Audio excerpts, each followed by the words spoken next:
Mengapa kau suka membukakan aib sesama? Kesana kemari kau cerita keburukannya.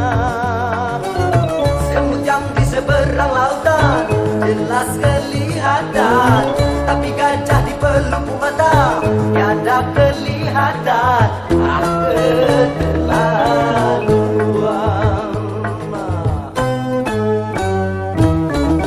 Janganlah kau sibuk mencari kelemahan orang.